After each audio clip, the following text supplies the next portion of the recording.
Okay, very good. We got this.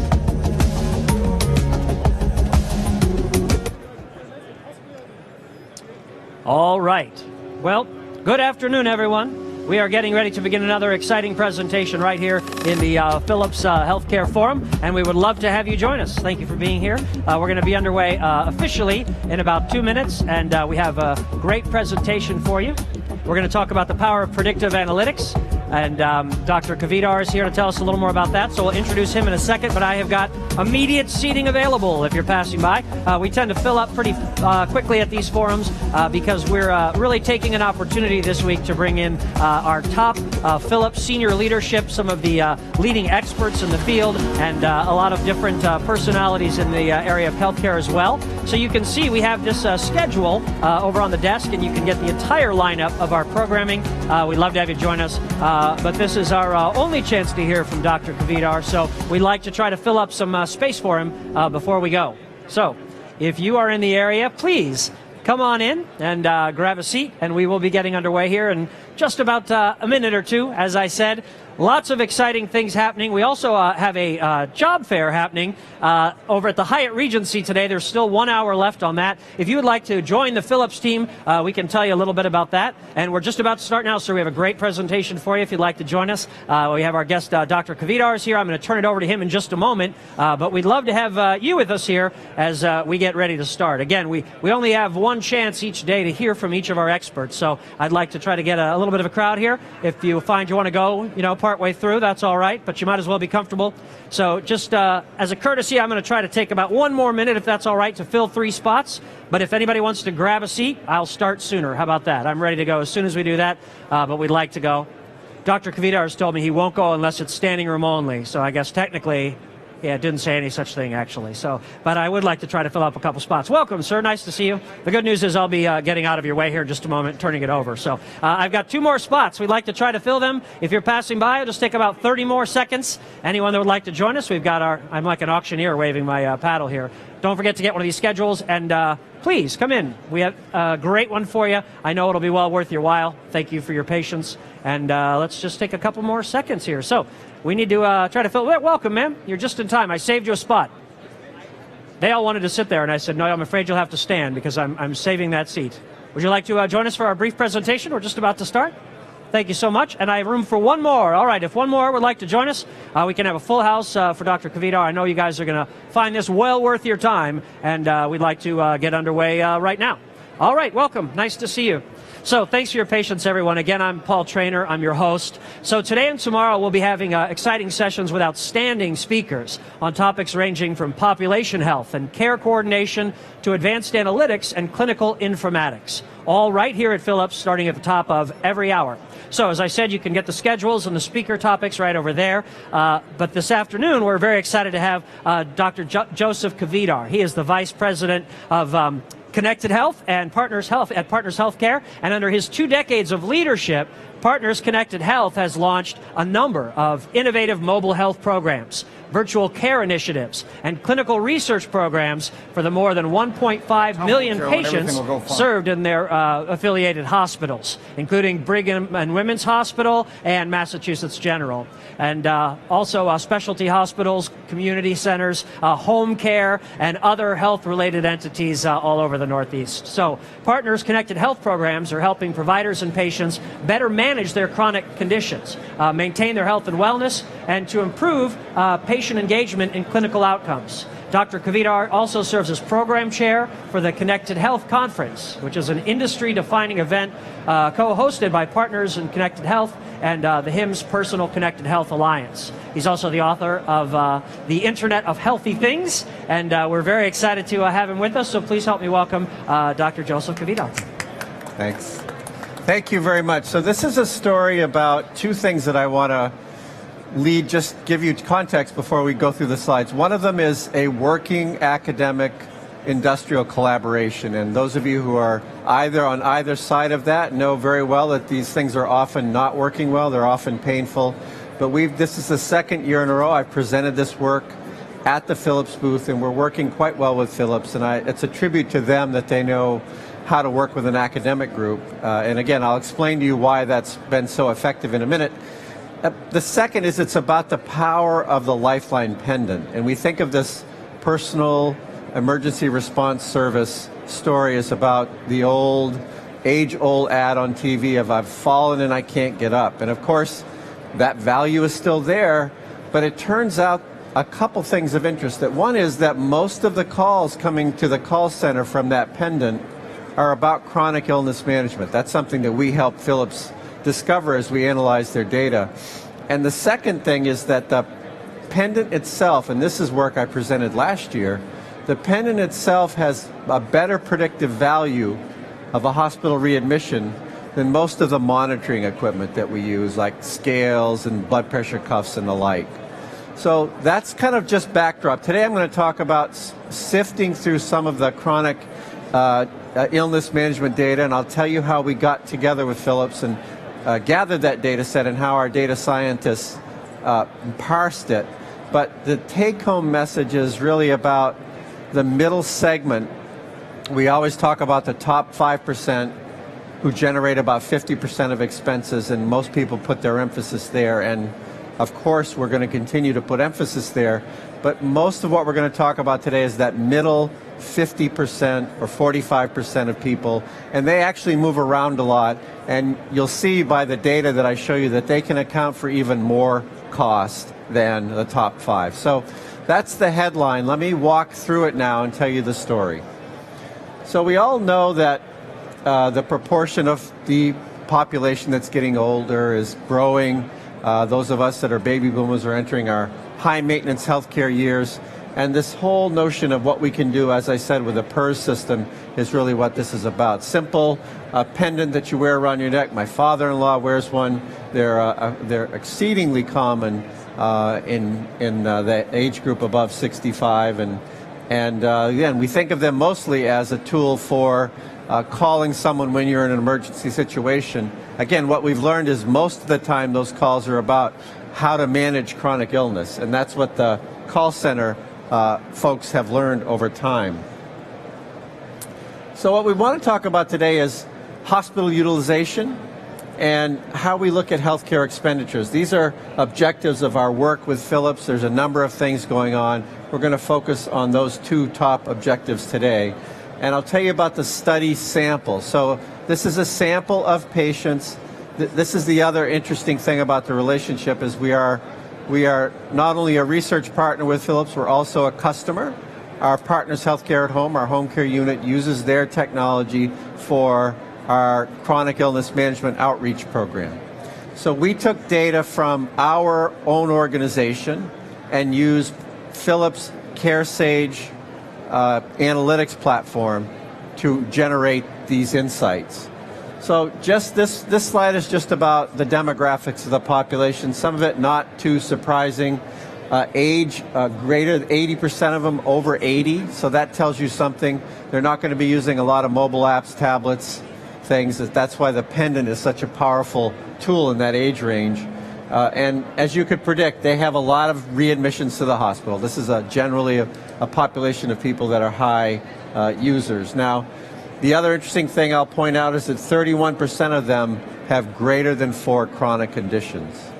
So, and that's a lot of healthcare to deliver. So this is a population that's really ripe for any kind of innovation that we can do to control cost. This is really more of a national view of the marketplace, so I'll go through it pretty quickly. You can see, I think one of the things that sticks out to me on this slide is that for the top 5 readmission categories, fracture is still number 1. We talk a lot about these guys, and that's one of the things we're going to focus on today, but fracture is still number 1. So the idea that I'm falling and can't get up is still quite relevant, it turns out. And that the primary inpatient admission primary diagnosis is related to a chronic condition 53% of the time. So again, these are national stats, just something to frame it up for you as you think about this problem. And costs are going up, right? This is almost a slide that I almost took out of the deck because what a surprise, but costs are going up in all of these populations. All right, so this is the heart of it. This is kind of everyone's, I would say, you know, if someone stopped you at a cocktail party and asked you about this, you'd say probably this. Most of us live on this notion that, oh, well, there's 5% of people that are really sick and they use 50% of our resources, right? We all sort of talk about that. And most disease management, most chronic illness management, most telehealth is really focused on identifying those folks and then offering them services to try to keep them healthier and to use less resources. The rest is, well, it turns out that the next 45%, they use almost as much, but that's 45% of the population, so that's a lot of folks. And then there's, of course, half of us, hopefully you're all in that category, who are quite well and don't use much resource at all. And we tend to either ignore them or we try to implement some sort of generic wellness initiative for that population, right? So again, this is conventional wisdom. When we looked at our data using this CareSage algorithm and looking at the data that the population that I spoke to earlier, we found a couple of things as we went through time. So the bottom here is the cost part. That's the top is the pyramid as we just went through it. But just following along here, this is the cost part, and you can see that over time we've been doing something apparently right because we're getting less and less costs in the top part of that pyramid. But I guess the bad news part is we're getting more cost in the middle section. So what does that tell us? Does that mean we're ignoring these people for the sake of these folks, or maybe there's something else going on? So the question we want to ask is that, again, is what I just said, is that we just don't have good programs for that middle 45%, or maybe there's something else going on with these data. And it turns out, I'll give you a hint, that all these arrows are happening. People actually are moving around. And that's one of the insights that we gained in looking at this stuff. So here's what we have found. For 18% of people that are in these two categories actually move up. There's 60% of people in the whole sample who don't go anywhere, but their costs went up 18%. And then there's 22% that moved down. So this must be a group of people that were doing something right, or maybe it's generic regression to the mean. I think probably if you're in this category of people that are going from this group to that group is more than just regression to the mean. But whatever you want to call it, there's movement down. And you can sort of see that the bar graphs kind of match out, that the increased cost here is almost offset by the decreased cost over there, and then you've got this in the middle, maybe. So the actual numbers that we found in the flow was that 24% of this 5% of folks don't go anywhere, but 54% of them actually move down into that middle segment. And then another 22% become the bottom 5%. From that middle segment, we've got 6% movement up, 55% going nowhere, and 40% going down. And then of this segment, 2% going up, 29% going to the middle, and 69% staying the same. So when you start to think about this strategically, you think, how can I identify who's going to move and anticipate their moves so that I can apply resources to them before they get sicker and keep them more healthy? So you want to catch people really in this story. You certainly want to catch people that are going in that direction, and you want to celebrate people that are going in that direction.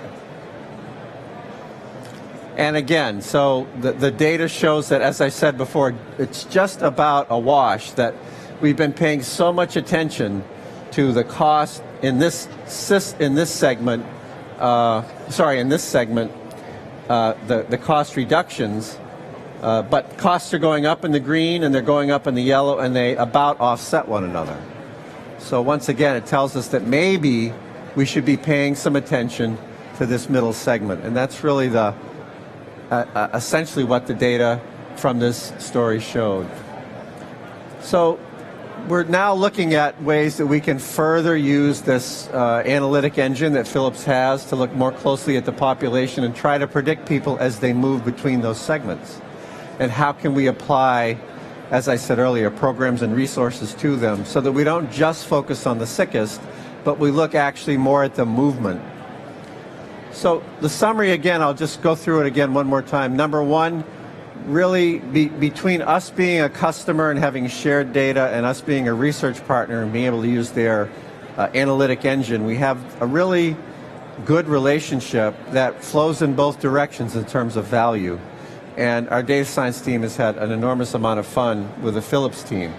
Secondly, the pendant itself really does throw off a lot of interesting data. It's not just a falls prevention tool. It's got applications in preventing readmissions. It's got applications in helping us analyze how these people are going to move between these various segments.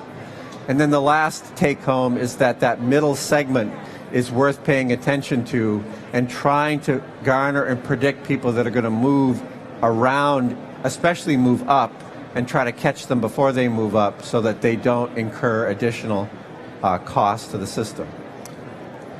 Thanks very much.